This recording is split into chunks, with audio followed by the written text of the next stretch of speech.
Serial upcoming episode எப்படி இருக்குன்னு சொல்லி பாக்குறதுக்கு முன்னாடி யாராவது நம்ம சேனலுக்கு புதுசா வந்திருந்தீங்கன்னா நம்ம சேனலை சப்ஸ்கிரைப் பண்ணிக்கோங்க.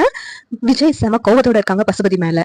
பசுபதி எப்படியாவது கண்டுபிடிச்சு ஆவேன் அப்படின்னு சொல்லிட்டு ஆவேசமா போனை கட் பண்ணிடுறாங்க. இதை கேட்டுட்டு இங்க காவேரி ரொம்ப வருத்தப்பட்டு இருக்காங்க. இவங்கள நம்ம தலைவரமா இருக்க சொன்னா இவங்க ஏன் கேட்கவே மாட்டாங்க. நிவினும் குமரன் மாமாவும் எல்லாத்தையும் பாத்துக்கிடுவாங்கன்னு சொன்னா ஏன் இவங்க சொன்னதே கேட்காம இப்ப வெளியில போனா ரிஸ்க் ஆயிடுமே, அவங்க ஃப்ரெண்ட் ரெஸ்ட் ஹவுஸ்லயே இருந்திருக்கலாமே, அதான அவங்களுக்கு சேஃப் அப்படின்னு சொல்லிட்டு காவேரி ரொம்ப வருத்தப்பட்டு இருக்காங்க. அதுவும் இல்லாம அவங்க குழந்தைகிட்ட கூட பேசிக்கிட்டு இருக்காங்க. ஏன்னா அப்பா நம்ம சொன்னதையே கேட்க மாட்டாங்க. அப்பா நல்லதுக்கு தானே அம்மா சொன்னேன், அவங்க ஃப்ரெண்டு ரெஸ்ட் ஹவுஸ்லயே இருக்கலாம்ல, அப்பதானே அவங்களுக்கு நல்லது. இதை ஏன் அப்பா புரிஞ்சுக்கவே மாட்டாங்க. இப்ப அப்பாவை நினைச்சு நான் வருத்தப்பட்டு இருக்கேன். அப்பா எப்படியாவது போலீஸ்ல மாட்டிக்கிட்டாங்கன்னா அப்புறம் உண்மையை கண்டுபிடிக்கிறது ரொம்ப கஷ்டமாயிடும். அதுவும் இல்லாம அப்பாவை போலீஸ் என்ன பண்றாங்களே தெரியாது அப்படின்னு சொல்லிட்டு ரொம்ப வருத்தப்பட்டு காவேரி வந்து பேசிக்கிட்டு இருக்காங்க. இந்த நேரத்துல குமரன் வீட்டுக்கு வராங்க. குமரனை பார்த்துட்டு கங்கா என்னாச்சுங்க, என்ன காயம்லாம் இருக்குது அப்படின்னு சொல்லிட்டு ரொம்ப பதட்டப்பட்டு கேக்குறாங்க. குமரன் அம்மாவும் ஷாக் ஆகி இருக்காங்க. சார் தான் எல்லாருமே கேக்குறாங்க. ஆனா குமரன் சொல்றாங்க, இல்ல பைக்ல வரும்போது திடீர்னு கீழே விழுந்துட்டேன், அதனாலதான் அந்த காயம் அப்படின்னு சொல்றாங்க. எங்க ஹாஸ்பிட்டலுக்கு போனீங்களா, ஹாஸ்பிட்டல் போலாமா, பார்த்து போக வேண்டியதானுங்க அப்படின்னு சொல்லிட்டு கங்கா ரொம்ப பதட்டத்தோட கேக்குறாங்க. உடனேவும் சார் தான் இருந்துகிட்டு ஆமா தம்பி பார்த்து போயிருக்க வேண்டியதானே அப்படின்னு சொல்லிக்கிட்டு இருக்காங்க. குமரன் ரூம்ல போன உடனே கங்காவும் வர்றாங்க. நீங்க மறைக்காம சொல்லுங்க, உண்மையிலேயே நீங்க பைக்ல இருந்து கீழே விழுந்துட்டீங்களா, நீங்க பைக்கை எப்படி ஓட்டிட்டு போவீங்கன்னு எனக்கு தெரியுமே, பைக்ல இருந்து கீழே விழுந்து அடிபட்டுருச்சுன்னு சொல்றீங்க, எல்லாரும் மாதிரி என்னால நம்ப முடியாதுங்க உங்களை அப்படின்னு சொல்லிட்டு கங்கா சொல்லிக்கிட்டு இருக்காங்க. ஆமா கங்கா, நீ சொல்ற மாதிரி நான் பைக்ல இருந்து தானா கீழே விழல, அதாவது ஒரு கார் வந்து என்ன தள்ளி விட்டுருச்சு அப்படின்னு சொல்றீங்க. கங்கா ஷாக் ஆகுறாங்க. என்னங்க சொல்றீங்க, இவ்வளவு சாதாரணமா சொல்லிக்கிட்டு இருக்கீங்க அப்படின்னு கேக்குறாங்க. எல்லாமே அந்த பசுபதி தான் கங்கா இதுக்கெல்லாம் காரணம் அப்படிங்கிறாங்க. பசுபதியா அப்படின்னு சொல்லிட்டு கங்கா ஷாக் ஆகுறாங்க மறுபடியும். ஆமாங்க, அந்த ஆமா கங்கா, பசுபதி இருக்கானே அவன் தான் கங்கா அந்த வெண்ணிலா பொண்ணு இருக்கால அவளை மாடியில இருந்து கீழே தள்ளி விட்டுருக்கான். அது எப்படியோ விஜய் மேல பழி சுமத்திருக்கான். அந்த வெண்ணிலா மாமாவை மிரட்டி இதெல்லாம் வந்து பண்ணிருக்கான். அதெல்லாம் நானு பேசுறதெல்லாம் வீடியோ எடுத்துட்டு அவங்க கிட்ட பேசிருக்க கூடாது, நேரடியா வந்திருக்கணும். அவங்க கிட்ட பேசிட்டு வந்ததுனால அவனுக்கு சந்தேகம் வந்து என்ன ஃபாலோ பண்ணி என்கிட்ட இருந்த வீடியோ ஆதாரத்தெல்லாம் உடைச்சு போட்டுட்டு போயிட்டான் அப்படின்னு சொல்லிட்டு குமரன் ரொம்ப ஃபீல் பண்ணி சொல்றாங்க. இன்னும் இவ்வளவு தூரம் நடந்துருச்சா, அப்படியா, விஜய் மேல எந்த தப்பும் இல்லையா, அப்படி இருக்கும்போது நீங்க இதெல்லாம் காவேரிக்கு தெரியுமாங்க அப்படின்னு சொல்லி கேக்குறாங்க. காவேரிக்கு தான் கங்கா நான் முதல்ல கால் பண்ற நேரத்துலதான் வந்து அவன் இப்படி பண்ணிட்டான். நான் காவேரிக்கு முதலே வந்து அந்த வீடியோ அனுப்பி விட்டுருக்கணும், என் மேலதான் தப்பு. எப்படி இருந்தாலும் நான் சொதப்பிடுறேன் கங்கா, இப்படியும் சொதப்பிட்டேன் இப்ப பாரு, அதனாலதான் காவேரிக்கும் பிரச்சனை. எனக்கு கையில கிடைச்ச ஆதாரத்தை நான் தவற விட்டேன் பாத்தியா அப்படிங்கிறாங்க. சரிங்க, வருத்தப்படாதீங்க. இதனாலும் அந்த வெண்ணில வந்து சூசைட் பண்ணிக்கிட்டான்னு தானே எல்லாரும் நம்பிக்கிட்டு இருந்தாங்க.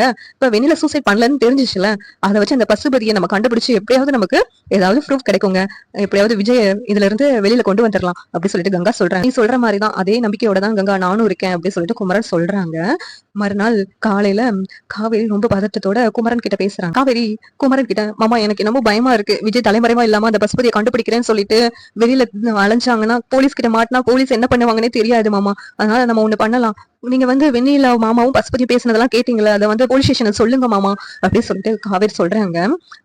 அதுக்கு சொந்தக்காரங்க சொன்னா எடுபடாதுன்னு வேற அந்த பசுபதி சொன்னானேமா, அப்படி இருக்கும்போது நான் எப்படிமா வந்து சொல்ல முடியும் அப்படிங்கிறாங்க.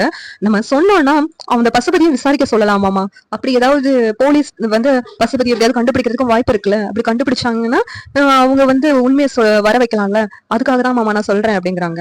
சரிம்மா, நானும் நிவின்க்கு கால் பண்றேன், நம்ம 3 பேரும் சேர்ந்து ஸ்டேஷனுக்கு போகலாம் அப்படிங்கிறாங்க.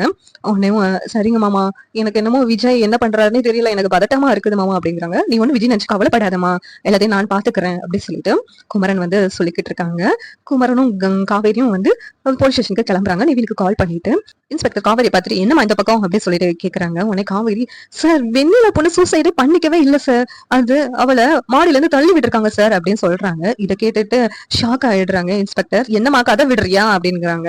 இல்ல சார், கதை சொல்லல சார், உண்மைதான் சார், எங்க மாமா அவங்க பேசுனது எல்லாத்தையும் கேட்டிருக்காங்க, அந்த வீடியோவும் எடுத்திருக்காங்க, ஆனா எங்க மாமாவை அடிச்சுட்டு அந்த போனை உடைச்சிட்டு அந்த பசுபதி எல்லா ஆதாரத்தையும் டெலிட் பண்ணிட்டு போயிட்டான் சார் அப்படின்னு சொல்றாங்க. என்னமா இங்க வந்து கதை சொல்றீங்களா, உன் புருஷனை காப்பாத்துறதுக்காக டிராமா பண்ணிட்டு இருக்கீங்களா அப்படின்னு சொல்லிட்டு இன்ஸ்பெக்டர் கேக்குறாங்க. குமரன் உடனே, சார் அவங்க சொல்றதெல்லாம் போய் கிடையாது சார், நான் நேர்ல பார்த்தேன் சார், இப்ப வெண்ணிலா மாமா அந்த இடத்துல இல்ல பாத்தீங்களா, எல்லாமே அந்த பசுபதி தான் சார் காரணம், அந்த பசுபதி தான் வெண்ணிலா மாமாவை எங்கேயாவது வச்சிருக்கணும், நீங்க விசாரிக்கணும் சார், அந்த உண்மையை உங்ககிட்ட சொல்றதுக்கு தான் சார் வந்தோம், நாங்க அந்த ஆதாரத்தை கொண்டு வரதுக்கு முன்னாடி அந்த பசுபதி எப்படியோ வந்து என்ன அடிச்சு கீழே தள்ளி விட்டு போனை உடைச்சிட்டான் சார் அப்படிங்கிறாங்க. என்ன சொல்றீங்க, அந்த பசுபதி எதுக்கு உங்களை வந்து இது பண்றான் அப்படின்னு சொல்றாங்க. சார் என் மேல உள்ள பகையினாலதான் சார் அவன் இப்படி எல்லாம் பண்ணிக்கிட்டு இருக்கான் சார் அப்படிங்கிறாங்க. அன்னைக்கே வந்து விஜயோட சித்தப்பாவை பொய்யா சாட்சி சொல்லி விஜய உள்ள வைக்கணும்னு பிளான் போட்டாங்கல்ல சார், அதே மாதிரியே தான் சார் இப்பவும் அவன் வந்து வெண்ணிலாவை மேல தள்ளி விட்டுட்டு வெண்ணிலா சூசைட் பண்ணிக்கிட்டான், அதுக்கு காரணம் விஜய் தான், விஜய் மேல பழிய போட்டிருக்காங்க சார் அப்படின்னு சொல்லிட்டு காவேரி சொல்றாங்க.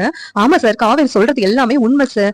அன்னைக்கு நானு அந்த ஹாஸ்பிட்டலுக்கு போகும்போது அங்க ஹாஸ்பிட்டல்ல வச்சு பேசிக்கிட்டு இருந்தாங்க சார். அவங்க வெண்ணிலா மாமா அழுதுகிட்டு இருந்தாங்க சார். என்ன விட்டுருங்க, நான் எங்கேயாவது போயிடுறேன், எதுக்கு என்ன இப்படி பண்றீங்க அப்படின்னு சொல்லிட்டு அழுதுகிட்டு இருந்தாங்க. அவரை மிரட்டி விஜய் மேல போலீஸ்ல கம்ப்ளைண்ட் கொடுக்க சொல்லியிருக்காங்க சார். எந்த சுச்சுவேஷன்லயும் என் பேரை நீங்க வெளியில சொல்லக்கூடாது அப்படின்லாம் மிரட்டிக்கிட்டு இருந்தாங்க சார். இதெல்லாம் வீடியோ எடுத்தேன் சார். நான் வீடியோ எடுத்தது தொலைச்சிட்டேன் சார். அது உடஞ்சு போச்சு, அவன் தான் உடைச்சிட்டான் சார் அப்படின்னு சொல்லிட்டு குமரன் வந்து சொல்லிக்கிட்டு இருக்காங்க. நிவின் ஆமா சார், அப்படி வந்து அந்த வெண்ணிலா மாமாவும் பசுபதியும் இதெல்லாம் பண்ணிருந்தா விஜய் மேல எதுக்கு சார் நீங்க ஆக்ஷன் எடுக்கிறீங்க? விஜய் மேல எந்த தப்புமே இல்ல சார். அது சூசைடுன்னு இத்தனை நாளா நீங்க பேசிக்கிட்டு இருந்தீங்களா, அது கொலை சார், சூசைட் கிடையாது சார். அந்த பசுபதி தான் சார் அந்த வெண்ணிலா பொண்ணை கொலை பண்ண ட்ரை பண்ணிருக்கான். அப்படி இருக்கும்போது விஜய் மேல எதுக்கு சார் நீங்க கேஸ் ஃபைல் பண்ணணும்? அந்த வெண்ணிலா மாமாவும் கேஸ் கொடுத்துட்டு அவங்க காணாம போயிட்டாங்க. அப்படி இருக்கும்போது நீங்க எதுக்கு சார் இப்படி பண்றீங்க அப்படின்னு சொல்லிட்டு இன்ஸ்பெக்டர் கேக்குறாங்க. நீங்க எல்லாம் பேசுறத பார்த்தா ஒருவேளை அந்த விஜய் தலைமறைவா இருக்காரு, அவர் தான் வெண்ணிலா மாமாவையும் கடத்தி வச்சிருப்பாருன்னு எனக்கு சந்தேகம் வருது அப்படின்னு சொல்றாங்க இன்ஸ்பெக்டர். இல்ல சார், அந்த பசுபதி தான் சார் வெண்ணிலா மாமாவை கடத்தி வச்சிருப்பான். அந்த வீடியோ நான் அவங்க பேசுனதை கேட்டேன் சார் அப்படிங்கிறாங்க. என்ன அந்த விஜய் உங்களுக்கு சொந்தக்காரங்க தானே, அவங்களுக்கு இருக்கிறதுக்காண்டி நீங்க இப்படி போய் சொல்றீங்களா அப்படின்னு கேக்குறாங்க. இல்ல சார், எங்க நாங்க சொல்றதையும் கொஞ்ச நாள் கேளுங்க சார். அந்த பசுபதியை நீங்க பிடிச்சீங்கன்னா எல்லா உண்மை வெளியில வந்துரும் சார். அந்த பசுபதியை முதல்ல கண்டுபிடிங்க சார். இல்லைன்னா அந்த வெண்ணிலா பொண்ணுக்கு வந்து ஞாபகம் வரணும், அவங்க நினைவு திரும்பணும், அப்பதான் சார் எல்லா உண்மையும் தெரியும். இந்த ரெண்டுல ஒண்ணு இருந்தாதான் சார் வந்து உண்மையெல்லாம் தெரியும் அப்படிங்கிறாங்க. அப்பனா விஜய் இங்க வர சொல்லுங்க அப்படிங்கிறாங்க. எப்படி சார், விஜய் எங்க இருக்காங்கன்னு எங்களுக்கே தெரியாது சார். அப்படி இருக்கும்போது நாங்க எப்படி சார் விஜய் வர சொல்ல முடியும்? விஜய் எங்க கிட்ட காண்டாக்ட் பண்ணவே இல்லை சார் அப்படிங்கிறாங்க. என்னமா கதை சொல்லிட்டு இருக்கீங்க? உங்க ஹஸ்பண்ட் உங்ககிட்ட பேசவே இல்லை, இதை நாங்க நம்பணுமா? அன்னைக்கு கூட லேப்ல மீட் பண்ணீங்கன்னு சொல்லி நாங்க அங்க வெயிட் பண்ணிக்கிட்டு இருந்தோம். ஆனா அங்க இருந்து எஸ்கேப் ஆயிட்டீங்க அப்படி சொல்றாங்க. போலீஸ் தான் இழிச்ச வாங்கி நினைச்சுக்கிட்டு இருக்காங்க அப்படிங்கிறாங்க இன்ஸ்பெக்டர். சார் ப்ளீஸ் சார், அந்த பசுபதி விசாரிங்க சார் அப்படிங்கிறாங்க. சரிம்மா, நீங்க சொன்ன மாதிரி அந்த பசுபதி எங்க இருக்கான்னு சொல்லி தேடி கண்டுபிடிக்கிறோம். கண்டுபிடிச்சு அவன் வாயாலே உண்மையை கொண்டு வரோமா. அதுவும் இல்லாம அவன் பசுபதி வீட்டு பக்கத்துல ஏதாவது சிசிடிவி ஃபுட்டேஜ் ஏதாவது கிடைக்குதான்னு பாக்கணுமா, அது அவன் வீட்டுல இருக்குதான்னு பார்த்துட்டு அதையும் செக் பண்ணி பார்க்கணும். அப்பதான் வந்து எங்களால என்ன உண்மைன்னு சொல்லி கண்டுபிடிக்க முடியும் அப்படி சொல்றாங்க. சரிங்க சார். ஸ்டேஷன் விட்டு காவேரி குமரன் நிவின் 3 பேரும் வெளியில வந்துட்டு பேசிக்கிட்டு இருக்காங்க. இப்படியாவது போலீஸ் வந்து அந்த பசுபதியை தேடி கண்டுபிடிச்சிருவாங்களா அப்படிங்கிறாங்க. கண்டுபிடிச்சிடுவாங்க, நம்மளும் வந்து பசுபதி எங்க இருக்கான்னு சொல்லி கண்டுபிடிச்சோன்னா போலீஸ் கிட்ட இன்ஃபார்ம் பண்ணிடலாம். போலீஸ் வந்து அவனை பிடிச்சிட்டு வந்து விசாரிக்கிறதுல அவன் உண்மையை கொண்டு வந்துருவான். அந்த ராகினி மூலமா கூட ராகினியும் எங்க இருக்கான்னு சொல்லி தேடணும் அப்படின்னு சொல்லிட்டு நிவின் பேசிக்கிட்டு இருக்காங்க. உடனே காவேரி, நிவின் நீங்க பசுபதி கொடைக்கானல் இருக்காங்கன்னு சொல்லிட்டு மாமா கூட போயிட்டு செக் பண்ண முடியுமா அப்படிங்கிறாங்க.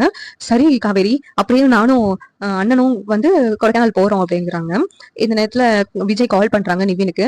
நிவின், அந்த பசுபதி எங்க இருப்பான் அப்படின்னு சொல்லிட்டு அவன் இருக்கிறதுக்கு எங்க இருக்கிறதுக்கு வாய்ப்பு இருக்குன்னு சொல்லிட்டு எனக்கு சொல்ல முடியுமா அப்படின்னு சொல்லிட்டு கேக்குறாங்க. நிவின் உடனேயும் நாங்களும் அங்கதான் போறோம் அப்படின்னு சொன்னோடனே நாங்களும் வர்றோம், நானும் வர்றேன் அப்படி சொல்றாங்க. விஜய், நீங்க தலைமறைவா இருங்க விஜய் கொஞ்ச நாளைக்கு, இப்பதான் நாங்க போலீஸ் கிட்ட பேசிட்டு வந்திருக்கோம், அவங்களும் பசுபதியை தேடுற வேலையில இறங்கியிருக்காங்க. அப்படி இருக்கும்போது நீங்க போலீஸ் கிட்ட சிக்கிட்டீங்கன்னா அவங்க வேற ஏதாவது பண்ணிடுவாங்க விஜய் அப்படிங்கிறாங்க. இல்ல இல்ல, இப்ப வந்து அந்த பசுபதியை நானே அடிக்கணும், அவன் கண்ணுல மாட்டினானா அவனை சும்மாவே விட மாட்டேன் அப்படின்னு சொல்லிட்டு விஜய் வந்து செம கோபத்தோட இருக்காங்க. சரிங்க விஜய், ரொம்ப கேர்ஃபுல்லா வாங்க அப்படி சொல்றாங்க. 3 பேர் சேர்ந்து கொடைக்கானல் போயிட்டு அந்த பசுபதியை தேடுற வேலையில இறங்குறாங்க. நாளைக்கு என்ன எபிசோடு எப்படி இருக்குன்னு சொல்லிட்டு நாளைக்கு பார்க்கலாம்.